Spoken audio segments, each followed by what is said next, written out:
నీ వెంట రావాలంటే, ఏ సైతాన్ని ముట్టుకోకుండా, ఏ లోక మాలిన్యములను అంటుకోనియకుండా దేవుని సన్నిధ్యములో నీవు ఉంటాలని కోరుకుంటే, అది రేయనక్క పగలనక్క నీ వెంట రావాలండి. కేవలం గుడికి వచ్చినట్టు మాత్రం కాదు, పుణ్యక్షేత్రం వచ్చినట్టు మాత్రం కాదు, మీరు ప్రార్థించి ఇంటికి వెళ్ళిన దేవసన్నది మీ వెంట రావాలంటే, నువ్వు ఎక్కడికి వెళ్ళినా దేవుడు మీ వెంట ఉంటాలంటే, దేవుని దూతలు నిన్ను కాపాడుకోవాలంటే ఒకే ఒక్క పని చేస్తే చాలు. అదేంటంటే దేవుని ఆజ్ఞలు పాటిస్తే చాలు.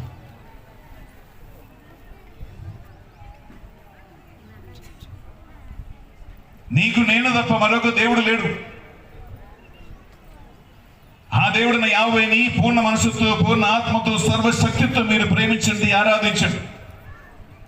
దేవుని నామం గొప్పది, ఘనమైనది కాబట్టి ఆయన నామం వృథా ఎవరు కూడా ఎత్తి పలకరాదు.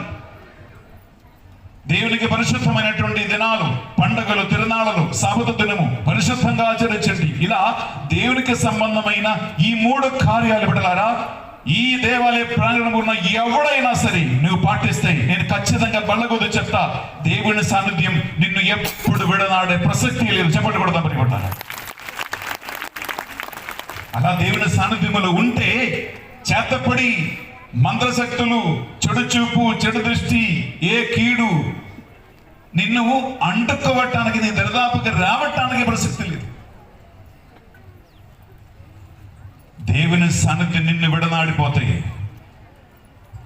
దేవుని సాన్నిధ్యాన్ని ఇంటి నుంచి దూరం అయితేనే సైతాన్లు వచ్చి, నేను మొదట చెప్పినటువంటి అన్ని సమస్యలకి ఒక వ్యక్తిని గురి చేసేది.